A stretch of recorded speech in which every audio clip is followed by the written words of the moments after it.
যারা অশ্লীল সিনেমা দেখেন, যারা অশ্লীল কিছু দেখেন, দেখার সময় এই হাদিসটা মাথায় আনবেন। কি কয় নবীজি দেখেন, ওয়ানাদউল মাওয়াজিনাল কিসতা লিয়াউমিল কিয়ামাতি ফালা তুযলামু নাফসুন শাইআ। আল্লাহ বলেন, আমি কিয়ামতের ময়দানে ওজনের পাল্লা কায়েম করব, মানুষের আমলনামা ওজন করার জন্য, ইনসাফ কায়েম করার জন্য। কারো প্রতি সামান্য অবিচার করা হবে না। 4 শ্রেণীর সাক্ষী কিয়ামতের ময়দানে দাঁড়িয়ে যাবে। 1 নাম্বার, জমিন সাক্ষী দিবে। এই জন্য জমিনের মধ্যে যখন আমরা চলি, সূরা মুলকের 16 নাম্বার আয়াত সব সময় মনে রাখবো, জমিনে হাঁটার সময় মনে রাখবো। আল্লাহ বলেন, আমিনতুম মান ফিস সামাই আইয়াখসিফা বিকুমুল আরদা ফাইদা হিয়া তামুর। তোমরা কি আসমানওয়ালার থেকে নিশ্চিত হয়ে গেছো যে জমিন তোমাদেরকে, জমিনের মধ্যে আসমানওয়ালা ধ্বংস করে দিবেন না, জমিনের নিচে ধসিয়ে দিবেন না, আর জমিন তোমাদেরকে নিয়ে থর থর করে কাঁপতে থাকবে। এই ব্যাপারে তোমরা নিশ্চিত হয়ে যেও না। আল্লাহ বলেন, জমিনে যখন হাঁটো, জমিনে যখন চলো, তোমরা কি নিশ্চিত হয়ে গেছো?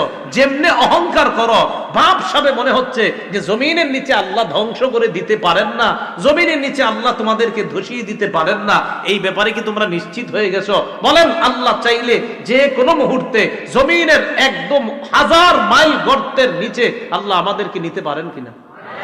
তা আল্লাহকে নিশ্চিত হয়ে গেছো? বলেন, জমিনের নিচে ধসিয়ে দেওয়ার ঘটনা অনেক আগে ঘটছে না কিছুদিন আগেও ঘটছে? তুরস্কে বাড়ি সহ গেছে না? তো 1 নাম্বার সাক্ষী হবে জমিন। সূরা জিলজালের 4 নম্বর আয়াত আল্লাহ বলেন, ইয়াউমা ইযিন তুহাদ্দিসু আখবারাহা। সেদিন জমিন তার বৃত্তান্ত সব বলে দিবে। এটা হাদিস শুনেন খুব মনোযোগ দিয়ে। এই হাদিসটাও জমিনের উপর যখন চলবেন আর মাথায় রাখবেন।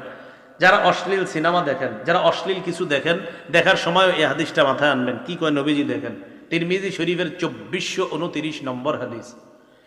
রাসূলুল্লাহ সাল্লাল্লাহু আলাইহি সাল্লাম এই আয়াত তেলাওয়াত করলেন, সূরা জিলজালের 4 নম্বর আয়াত তেলাওয়াত করার পর নবীজি বলেন, আতাদরুনা মা আখবারুহা। তোমরা কি জানো জমিনের বৃত্তান্ত কি, জমিন কি বলে দিবে? সাহাবীরা বললেন, আল্লাহ আর তার নবী ভালো জানেন। নবীজি বললেন, ফাইন্না আখবারাহা আন তাশহাদা আলা কুল্লি আবদিন ওয়া আমাতিন বিমা আমিলা আলা যহরিহা আন তাকুলা আমিলা কাযা ওয়া কাযা ইয়াউমা কাযা ওয়া কাযা।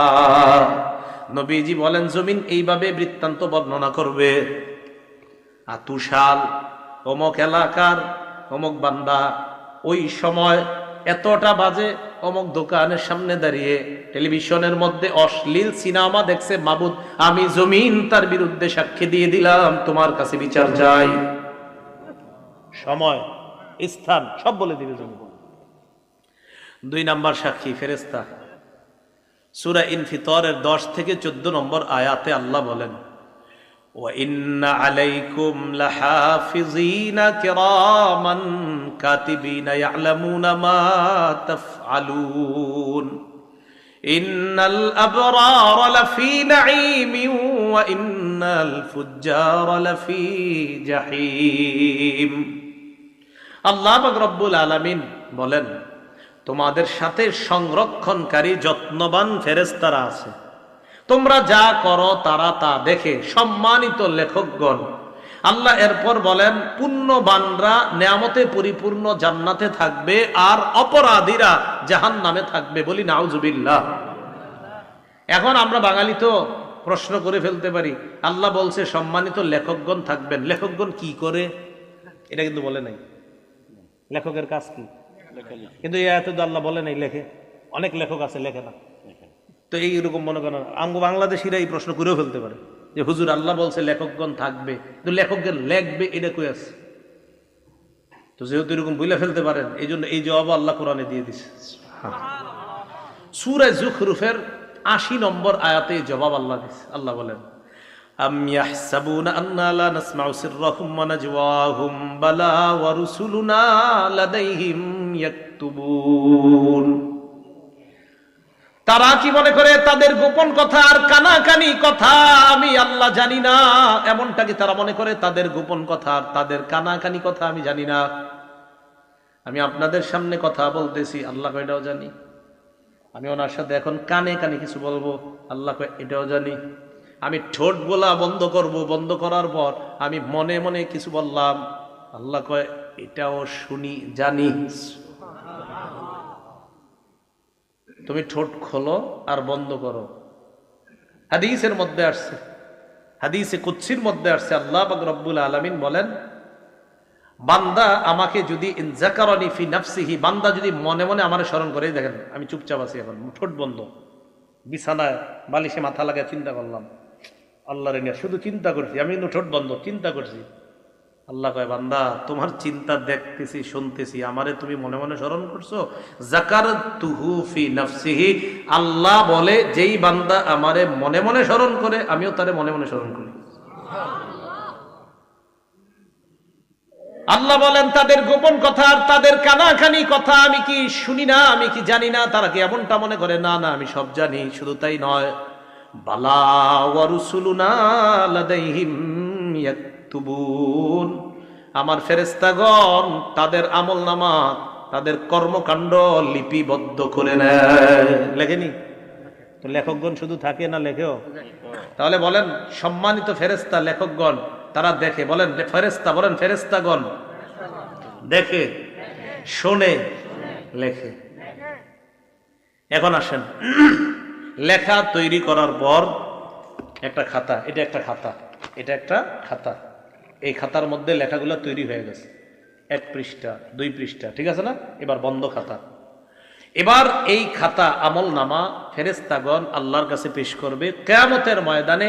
এই খাতাটা আল্লাহ বলেন সূরা বনী ইসরাঈলের 13-14 নম্বর আয়াত, ওয়া নুখরিজু লাহু ইয়াউমাল কিয়ামাতি কিতাবান ইয়ালকাহু মানশুরা। আল্লাহ বলেন বান্দার জন্য আমলনামা আমি খুলে দিব, বান্দা তার আমলনামা খোলা অবস্থায় দেখতে পাবে, তাকায় দেখবে সব লেখা। এবার আল্লাহ বলবে ইকরা কিতাবাক, বান্দা কি ঠিক আছে, পড়ো, সব নিজেই পড়ো। কাফা বিনাফসিকাল ইয়াউমা আলাইকা হাসিবা, যা করছো এটির হিসাবের জন্য তুমি যথেষ্ট। সূরা কাহাফের 49 নম্বর আয়াতে আল্লাহ বলেন বান্দা যখন আমলনামা দেখবে, দেখার পর অনেক বান্দাদের অবস্থা হবে এমন, অপরাধী যারা তাদের অবস্থা কেমন হবে? আল্লাহ বলে ওয়া তারাল মুজরিমিনা মুশফিকিনা মিম্মা ফিহি, নবী আপনি তাকায় দেখবেন অপরাধীরা তাদের আমলনামাটার দিকে তাকায় ভয় পাইতেছে, ভয়ে থরথর করে কাঁপবে আর বলবে মালি হাদাল কিতাব লা ইউগাদিরু সগীরাতাও ওয়ালা কাবীরাতান ইল্লা আহসাহা। অপরাধীরা আমলনামার দিকে তাকা ভয়ে ভয়ে চোখগুলা বড় করে তাকায় বলবে সর্বনাশ, এটা কেন আমলনামা, এটা আবার কেমন আমলনামা, ছোট বড় কোনো কিছুই ছাড়ে নাই। আমি রাতের অন্ধকারে মা বাবার দৃষ্টির আড়ালে আমার রুমের মধ্যে দরজা লাগিয়ে অন্ধকারের মধ্যে একা একই একটা অপরাধ করেছিলাম, এটাও দি এখানে লেখা ইল্লা আহসাহা। বলবে এটা কেমন আমলনামা, এ তো সব লেখা, পুকুরে পানির নিচে ডুব দিয়ে কি করছেন সব লেখা। ওয়াজাদু মা আমিলু হাদিরা, সব পাবে। সূরা নাবার 40 নম্বর আয়াতে আল্লাহ বলেন ইয়াউমা ইয়ানজুরুল মারউ মা কদ্দামাত ইয়াদা, মানুষ যা আমল করছে সব দেখতে পাবে। ওয়া ইয়াকুলুল কাফিরু ইয়া লাইতানি কুনতু তুরাবা, কাফের বলবে হায় যদি আমি মাটি হয়ে যেতাম। কাফের কি বলবে? আমি যদি কি দেখা আমলনামা, বলেন কি দেখা? আসেন আগের কথা, আমলের প্রতিদান নির্ভর করে কিসের উপর? নিয়তটা ঠিক করেন, আল্লাহ বুঝার তৌফিক দান করেন। এখন আমলনামা অপরাধী দেখে এইভাবে কাঁপতে কাঁপতে থাকবে থরথর করে। যাক, শেষ হলো এই পর্ব, দ্বিতীয় সাক্ষীর পর্ব। প্রথম সাক্ষী, দ্বিতীয় সাক্ষী ফেরেশতা। তো আজকে থেকে আমরা জমিনে চলার সময় মনে রাখবো যে জমিন আমার সাক্ষী হচ্ছে, আমি কি করছি, কোন সময়, কোন মুহূর্তে, কোন চা স্টলের সামনে দাঁড়িয়ে অশ্লীল কিছু দেখছি, কি করছি, সব জমিন সাক্ষী দিবে। 2, শুধু জমিন না, ফেরেশতারা সম্মানিত লেখকগণ এইখানে আছে, আমার সব কর্মকাণ্ড দেখতেছে, শুনতেছে, লিখতেছে। মনে থাকবে? 3, অঙ্গ প্রত্যঙ্গ। ও মনে আছে মাশাআল্লাহ আপনাদের, অঙ্গ প্রত্যঙ্গ। আচ্ছা, এবার সবাই একটু চোখ বন্ধ করেন তো আমার সাথে। করছেন? খোলেন। চোখ বন্ধ করলে কিছু দেখা যাচ্ছে? আচ্ছা, একবার একটু ভাবেন তো, আল্লাহ যদি জন্ম থেকে এই দুই চোখ না দিতেন?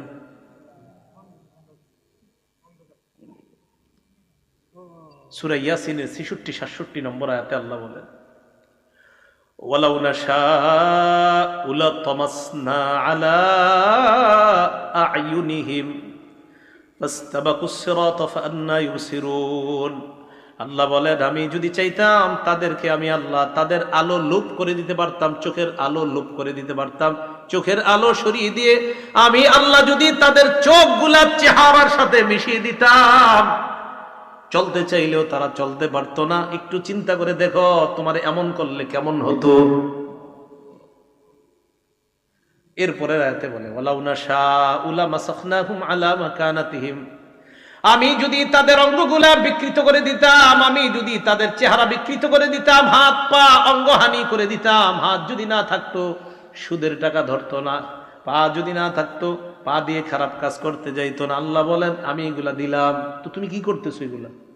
আমি যদি না দিতাম কি করতাম? ফামাস্তাতাউ মুদিয়া, সামনেও যেতে পারতা না, ওয়ালা ইয়ারজিউন, পিছেও আসতে পারতা না। কি করতা তুমি? এখন আল্লাহ বলেন, এতগুলো আমি জিনিসগুলা দিলাম আর তুমি খারাপ কাজ করলা। সূরা ইয়াসিনের ৬৫ নম্বর আয়াতে কি বলে দেখেন, আল্লাহ তাকে কিয়ামতের মাঠে জিজ্ঞাসা করবে, এই এটা করছো ওইটা করছো? কয় না, আল্লাহ করি নাই। বলবে আল্লাহ করো নাই? না। আল ইয়াউমা নাখতিমু আলা আফওয়াহিহিম, মুখে মোহর মেরে দিবে। মোহর মারার পর আল্লাহ বলেন, ওয়া তুকাল্লিমুনা আইদিহিম, তাদের হাত আমি আল্লাহর সাথে কথা বলবে।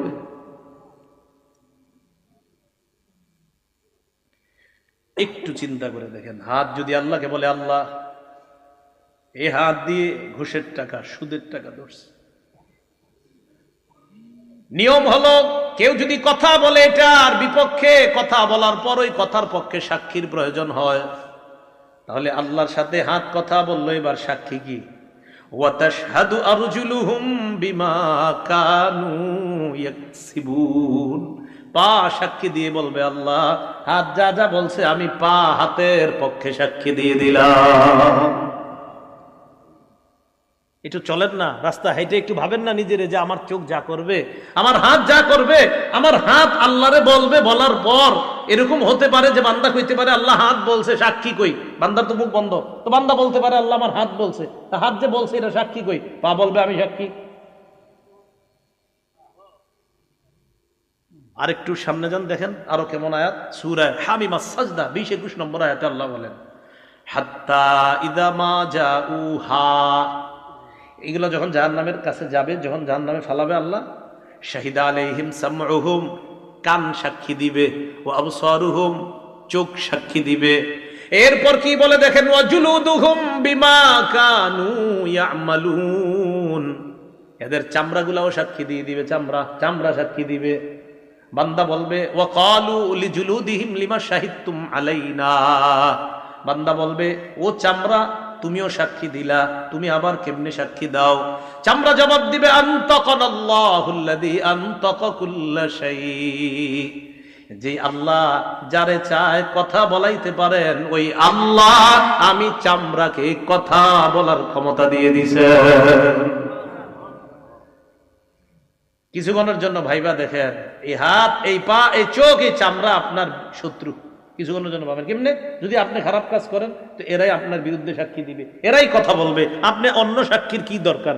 কথার কথা, জমিনের সাক্ষীর কথা শুনলেন, ফেরেশতাদের কথাও শুনলেন, তো এদেরকে রাখেন না, আপনার সাথেই তো সাক্ষী ঘুরতেছে। এই যে আমার হাত পা চামড়া সবই তো সাক্ষী। এই হলো তৃতীয় সাক্ষী। চতুর্থ সাক্ষী, প্রধান সাক্ষী, একমাত্র সাক্ষী, যার অন্য কোনো সাক্ষী দরকার ছিল না, তিনি কে? কিন্তু আল্লাহর সিস্টেম সবকিছু করেন, আল্লাহর এটা পদ্ধতি, সিস্টেম, যে দেখো বান্দা, আমি তোমার উপর কোনো জুলুম করছি না, তুমি যা করছো এ তোমার হাত সাক্ষী দিচ্ছে, তুমি যা করছো ফেরেশতা সাক্ষী দিচ্ছে, তুমি যা করছো জমিন সাক্ষী দিচ্ছে, বান্দা আমি তোমার উপর কোনো জুলুম করি নাই, এগুলো আমার দরকার ছিল না, আমি আল্লাহর, আরে সাক্ষী হিসাবে আমি আল্লাহই তো যথেষ্ট, আমি তো দেখতেছি তুমি কি করো আর না করো। সূরা হামিমাস সাজদা আল্লাহ বলছো, আওয়ালাম ইয়াকফি বিরাব্বিকা আন্নাহু আলা কুল্লি শাইইন শাহীদ, তোমার এতটুকু কি যথেষ্ট না যে তোমার কর্মকাণ্ডের ব্যাপারে সবচেয়ে প্রধান সাক্ষী আল্লাহ? আর কি সাক্ষী তুমি চাও? আল্লাহ তো সব সময় তোমাকে পর্যবেক্ষণ করতেছে তুমি কি করো আর না করো। তো অন্যগুলো তুমি বাদ দাও। সূরা আলী ইমরানের 5 নম্বর আয়াতের অনুবাদটা বলবো। এই অনুবাদটা আপনারা ডেইলি কয়েকবার একজন আরেকজনকে বলবেন, নিজের বিবিরও বলবেন, পরিবারের ছেলে মেয়েদেরকে কয়েকবার পারলে শোনাবেন। আয়াতটা পড়ি, এরপরে অনুবাদটা বলবো। আল্লাহ বলেন, ইন্নাল্লাহা লা ইয়াখফা আলাইহি শাইউন ফিল আরদি ওয়ালা ফিস সামা। বলেন আমার সাথে, নিশ্চয়ই আল্লাহর কাছে আসমান জমিনের কোনো কিছু গোপন থাকে না। সন্তান কলেজে যাইতেছে, বলে দিবেন, বাবা আল্লাহর কাছে আসমান জমিনের কোনো কিছু গোপন থাকে না, গোপনে কিছু করো না। মেয়েটা যাইতেছে, বয়স বালেগা হয়ে গেছে, বাহিরে যাওয়ার সময় বলে দিবেন, মা আমি বাবা আছি, তোমার মা আছে, হয়তো আমরা তোমার সামনে থাকি, তুমি কিছু করো না, হয়তো আমাদের অগোচরে তুমি কোনো অন্যায় করতে পারো, তবে একটা কথা মনে রাখো, আল্লাহর কাছে আসমান জমিনের কোনো কিছু গোপন থাকে না। তুমি যা করবা ভালো করো, এটাও আল্লাহর কাছে জানা আছে আল্লাহর। তুমি যদি খারাপ করো, এটাও আল্লাহর জানা আছে। আল্লাহর কাছে কোনো কিছু গোপন না। তুমি যা যখন যেভাবে করো সব আল্লাহ জানে। এই আয়াতটা প্রতিদিন কয়েকবার একজন আরেকজনে শোনাইবেন অনুবাদটা, যে সূরা আলী ইমরানের 5 নম্বর আয়াতে আল্লাহ বলে দিয়েছেন, নিশ্চয়ই আল্লাহর কাছে আসমান জমিনের কোনো কিছু গোপন না। আমার দিকে সবাই তাকান, একটু চোখের দিকে। এই চোখ সামনের দিকে তাকায় রয়েছে, মাঝে মাঝে আর চোখে অন্য কিছু দেখি, এরকম হয় না? আরে হয় কিনা? মনে করেন তাকে রয়েছে, কিন্তু আর চোখে কিছু দেখে ফেললাম, আবার চোখ সরে ফেললাম। আল্লাহ বলে, ইয়ালামু খাইনাতাল আয়ুন, এই বান্দা তুমি যে চোখের খেয়ানত করলা না, এই যে ঠুস করে কি একটা করলা, এটাও আমি জানি। তুমি কি করো? আরে তুমি করোটা কি? আল্লাহ আমাদেরকে বুঝার তৌফিক দান করেন। এখন আমার আমল নামা আমাকে দেওয়া হবে, সাক্ষীদের কাজ শেষ। এবার হয়তো ডান হাতে হতে পারে আমল নামা, না হয় বাম হাতে। আল্লাহ বামপন্থী থেকে এই মুহূর্তে আমাদের কারো নাম থাকলে আল্লাহ যেন কেটে দেয়। ডান হাত ওয়ালা যাদের আমল নামা আল্লাহ ডান হাতে দিবে, তাদের কাতারে আমাদের সবার নাম যেন আল্লাহ এখনই লিখে দেয়। সম্ভব না, সম্ভব না, এক মুহূর্ত জাহান্নামের আযাব সহ্য করা সম্ভব না। সূরা হাক্কার 19 থেকে 31 নম্বর আয়াতে আল্লাহ বলেন, ফাআম্মা মান উতিয়া কিতাবাহু বিয়ামিনিহি, আমল নামা ডান হাতে দেওয়া হবে যাদের একদল। তো দেওয়ার পর পরীক্ষার রেজাল্ট ভালো হইলে কি করেন?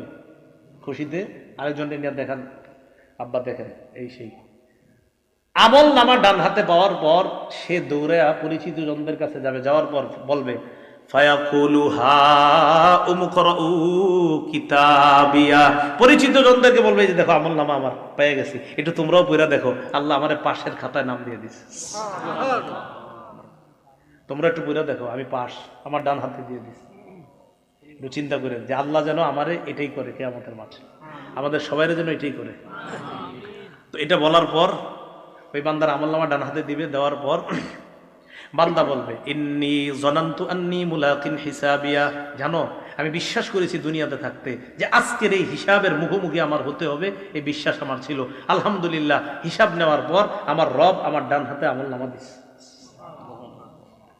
তো এটা হওয়ার পর আল্লাহ বলে, ফাহুয়া ফি ঈশাতির রাদিয়া, সন্তুষ্টজনক অনন্তকালের আরাম আয়েশের মধ্যে ওই বান্দা অবস্থান করবে। ফি জান্নাতিন আলিয়া, উচ্চ জান্নাতের মধ্যে। কেমন জান্নাত? কুতুফুহা দানিয়া, এত সুন্দর বাগানের মধ্যে থাকবে, যেই বাগানের ফল ওই জান্নাতি পারবে আর খাবে। আরে না না, পারাও তো একটা কষ্টের ব্যাপার। আমি কি জান্নাতে তারে কষ্ট করার জন্য দিছি না? আমার বান্দার ফল খাইতে মন চাবে, ফলটা তার মুখের কাছে চলে আসবে। এখন দেখেন কি কয় পরে, কুলু ওয়াশরাবু হানিআম বিমা আসলাফতুম ফিল আইয়ামিল খালিয়া। এরপর তাকে বলা হবে, বান্দা খাও, পান করো, স্বাচ্ছন্দ্যে আরামে যেমনে মন চায় খাও। দুনিয়াতে কিছুদিন কষ্ট করেছিলা, রাতে শীতের রাত ল্যাপটা ফালায়া দেয়া মসজিদে ফজর করেছিলা, রাতে ঝড় বৃষ্টি হচ্ছে, তুমি সবাই না গেল, তুমি গিয়েছিলা মসজিদে, গিয়ে দেখছো শুধু ইমাম মুয়াজ্জিন আর 2-1 আছে, মাশাআল্লাহ তুমিও গিয়েছিলা বান্দা, একটু কষ্ট করেছিলা, 40 বছর 50 60 বছর, হ্যাঁ কষ্ট করেছিলা তো করেছিলা, তো এখন তুমি গাছ থেকে পাইরা ফল খাবা মানি না? না, তোমার যেভাবে যখন যেমনে মন চায়, শুধু মন চাইবে, আসতে দেরি হবে না, বাস খাইতে থাকো। তুমি ফেলে আসা জীবনে যা করেছো এর প্রতিদান আমি আল্লাহ তোমাকে দিয়ে দিলাম। এলো ডান হাতের আমল নামা। ও আম্মা মান উতিয়া কিতাবাহু বিশিমালিহি,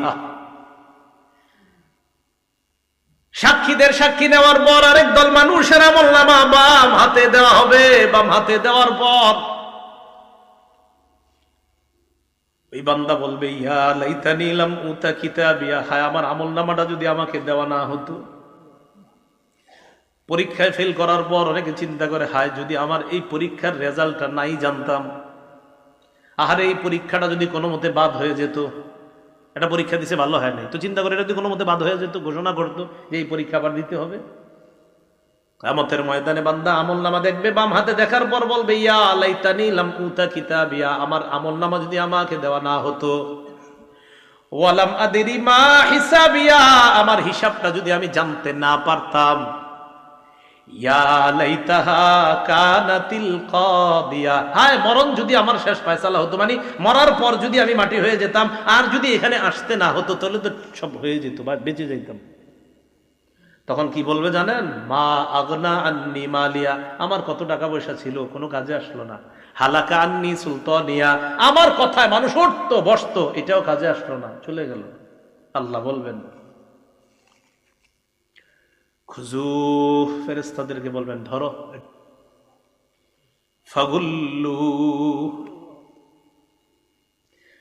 এটারে বেরি পড়াও। সুম্মাল জাহিমা সাল্লু সুম্মা ফি সিলসিলাতিন যারউহা ৭০ যিরাআন ফাসলুকু, শিকল দিয়ে বাঁধো, যে শিকলের গজ হবে ৭০ গজ। তাফসীরের কিতাবে আছে নাক দিয়ে শিকল ঢুকিয়ে পিছনের রাস্তা দিয়ে বের করে পুরাটা শরীরের মধ্যে পেঁচায়া এই ব্যক্তিকে এইভাবে ধাক্কা মেরে জাহান্নামে ফেলে দেওয়া। বলছিলাম আমার আপনার আমল নামা এটা হয়তো ডান হাতে দেওয়া হবে, না হয় বাম হাতে। তাই আমল আমরা দুনিয়াতে যারা করছি মুসলমান, আমাদের আমলগুলো যেন শুদ্ধ হয়, আর আমলের নিয়তটাও যেন শুদ্ধ হয়। ১ টাকা দান করি সেটাও শুদ্ধ নিয়তে দান করব, ১ লক্ষ টাকা সেটাও পরিশুদ্ধ নিয়তে দান করব, ১ কোটি টাকা এটাও শুদ্ধ নিয়তে দান করব, কাউকে দেখানোর জন্য না। সহিহ বুখারীর বর্ণনায় আসছে ২১১৮ নম্বর হাদিস, আম্মা জান আয়েশা সিদ্দিকা রাদিয়াল্লাহু তাআলা আনহার বর্ণনা। তিনি বলেন, ইয়াগজু জাইশুনিল কাবা, নবীজি সাল্লাল্লাহু আলাইহি সাল্লাম বলেছেন, এক জামানায় একদল মানুষ কাবা ধ্বংস করার উদ্দেশ্যে রওনা করবে। নাউজুবিল্লাহ। ইউখসাফু বিআউয়ালিহিম ওয়া আখিরিহিম, তাদের পূর্বাপর সামনের পিছনের সব মানুষগুলারে ধ্বংস করে দেওয়া হবে, গজব আইসা ধ্বংস করে দিবে। আম্মা জান আয়েশা বলেন, আমি বললাম ইয়া রাসূলুল্লাহ, ফিহিম আসওয়াকুহুম ওয়া লাইসা মিনহুম, এদের মাঝে এমনও মানুষ আছে যারা তাদের বাজারের পণ্য সামগ্রী ইত্যাদি নিয়ে যাচ্ছে, আবার যারা তাদের অন্তর্ভুক্ত না। মনে করেন ১০০ জন রওনা করছে, এর মধ্যে ৫০ জন কাবা ধ্বংসের নিয়ত, আর ৫০ জন ভালো মানুষও তো থাকতে পারে হুজুর।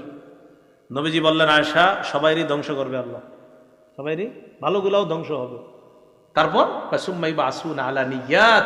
এখানে নিয়ত কাদের ছিল ভালো, কারা কাবা ধ্বংসের নিয়তে গিয়েছে আর কারা ভালো নিয়ত ছিল এখানে, এটা তো আল্লাহ জানেন। ওই নিয়ত অনুযায়ী কিয়ামতের মাঠে তাদেরকে ফলাফল দিয়ে জান্নাত দেওয়া। কথা মনে থাকবে তো? তাহলে নিয়তের উপর আমলের প্রতিদান নির্ভর করে। সহিহ বুখারীর বর্ণনা ১২৩ নম্বর হাদিস, রাসূলুল্লাহ সাল্লাল্লাহু আলাইহি সাল্লাম বলেন, মান কাতালা লিতাকুনা কালিমাতুল্লাহি হিয়াল উলিয়া ফাহুয়া ফি সাবিলিল্লাহ, এক ব্যক্তি আল্লাহর রাস্তায় লড়াই করে, এক ব্যক্তি আল্লাহর রাস্তায় লড়াই করে। তো আল্লাহর রাস্তায় যিনি লড়াই করতেছে উনি কোন নিয়তে আল্লাহর রাস্তায় লড়াই করতেছে এটা জানে কে? তো কোন ব্যক্তি যদি আল্লাহর রাস্তায় এই নিয়তে লড়াই করে, আল্লাহর কালিমা এটা যেন পৃথিবীর মধ্যে বিজয় লাভ করে, ইসলাম যেন বিজয় হয়ে যায়, এই নিয়তে যদি লড়াই করে, তাহলে সে প্রকৃত আল্লাহর রাস্তার মুজাহিদ বলে গণ্য হবে। কেন বলেন তো? নিয়ত পরিশুদ্ধ। বলেন নিয়ত পরিশুদ্ধ। এই জন্য মনে রাখতে হবে, রাসূল সাল্লাল্লাহু আলাইহি সাল্লাম বলেছেন, রুব্বা কাতিলিন ফি সাফফাইনি আ'লামু বিনিয়াতিহি আল্লাহু আ'লামু বিনিয়াতিহি। যুদ্ধের ময়দানে সারিবদ্ধ দুই কাতারের মধ্যে মুজাহিদরা দাঁড়িয়ে আছে, কত মুজাহিদরা শহীদ হচ্ছে, এরা প্রকৃত শহীদ কিনা এটা আল্লাহ জানেন, কারণ কোন নিয়তে শহীদ হয়েছে এটা জানেন আল্লাহ। যদি বীরত্ব দেখানোর নিয়তে শহীদ হয়ে থাকে তাহলে তো নিয়ত খারাপ, যদি বাহবা পাওয়ার আশায় শহীদ হয়ে থাকে তাহলে তো নিয়ত খারাপ। হ্যাঁ, আল্লাহর দিন দুনিয়াতে বিজয় হোক এই নিয়তে যারা শহীদ হয় তারাই তো প্রকৃত শহীদ। তাহলে কি বুঝলাম? শাহাদাত নামক ইবাদত, নামাজ নামক ইবাদত, আল্লাহর দিন পৃথিবীতে বিজয় হবে এই ইবাদত, রোজা নামক ইবাদত, হজ নামক ইবাদত, যাকাত নামক ইবাদত, সদকা নামক ইবাদত, আমাদের ছোটখাটো ইবাদত, সব ইবাদত, সব আমলের আগে কি শুদ্ধ হইতে হবে? আল্লাহ আমাদের সকলকে পরিশুদ্ধ নিয়তের সাথে যেন আমলগুলা করতে পারি, আল্লাহ তৌফিক দান করবেন। হযরত মুনাজাত করবেন ইনশাআল্লাহ, আখেরি মুনাজাত, আমরা মুনাজাতে অংশগ্রহণ করব। একজন একটা প্রশ্ন দিয়েছেন, প্রশ্নটা কোনো মাদ্রাসার আলেমকে গিয়ে করবেন। হ্যাঁ, যিনি দিয়েছেন কোনো মাদ্রাসার আলেমকে করবেন, প্রশ্ন উত্তর দিয়েন না, ইউটিউবাররা আছে না, ঝামেলা লাগাই, প্রশ্ন দিবেন না, প্রশ্ন মাদ্রাসায় গিয়ে করবেন। একজনে লেখছেন একটা জিনিস, ওইটা সঠিক না, একজন একটা জিনিস লেখছেন আর কি, এটা বলা সঠিক না। যিনি লেখছেন বাস আপনি জেনে নিয়ে আপনি অন্যদেরকে জানাই দিবেন, এটা বলা সঠিক না, যেটা লেখছেন আর কি বাস। আবার আরেকজনে দেখেন না, কিন্তু আমি লিয়ে নিলাম, এটা যেটা লেখছেন এখানে এটা সঠিক না, যে বিষয়টা ওনারা বলে দিবেন, অনেকে জানে না তো এই জন্য বলে ফেলে, তো এটা সঠিক না, এই বিষয়টা এখানে সঠিক না, এটা বলাও ঠিক না, এটা করাও ঠিক না, এটা সঠিক না, এই বিষয়টা তো যিনি জেনে জানার জন্য দিয়েছেন নিশ্চয়ই আপনি কোথাও দেখছেন এটা বলে, বাস তাদেরকে জানিয়ে দিন ভাই এই কথাটা সঠিক না, ঠিক আছে না? ইনশাল্লাহ আমরা কোনো ফেতনায় যাব না। তো ঠিক আছে, হুজুর ইনশাল্লাহ দোয়া করবে। দোয়ার পরে আমাকে বলছে এটা ঘোষণা দেওয়ার জন্য, ওই আপনার আমি যেই পদ্ধতিতে বয়ান করি ওই পদ্ধতিতেই বয়ানগুলা লিপিবদ্ধ করা হয়েছে, প্রায় 8-9 খণ্ড হয়ে গেছে, এর মধ্যে 3 খণ্ড ছেপে গেছে। তো 2 খণ্ড মানে দ্বিতীয় আর তৃতীয় খণ্ড প্রকাশনী থেকে এরা মনে নিয়ে এসেছে, মনে হয় সামান্য কয়েকটা আছে, 10-12টা হয়তো আছে বা কম বেশি হতে পারে, আপনাদের কারো লাগলে নিয়ে নিতে পারেন। দ্বিতীয় খণ্ডে সুদ সম্পর্কে, হালাল হারাম সম্পর্কে, আর তৃতীয় খণ্ডটা হলো স্বামী স্ত্রীর একদম দাম্পত্য জীবন পূর্ণ অধিকার, যে কোরআন হাদিস সম্বলিত একজন স্ত্রী স্বামীর কাছে কতটা অধিকার পাওনা আর একজন স্বামী তার স্ত্রীর কাছে কতগুলো অধিকার পাওনা, এই বিষয়ে এখানে একদম বিস্তারিত কোরআন হাদিসের আলোকে। আলেমরাও নিতে পারেন, সাধারণ যারা আপনারাও নিতে পারেন, আর কারো যদি হাদিস মুখস্থ করার নিয়ত থাকে আপনারাও নিতে পারেন ইনশাআল্লাহ। আল্লাহ তৌফিক দান করেন। হুজুর মুনাজাত করবেন ইনশাআল্লাহ, এরপর আমরা উঠবো। আসসালামু আলাইকুম ওয়া রাহমাতুল্লাহ।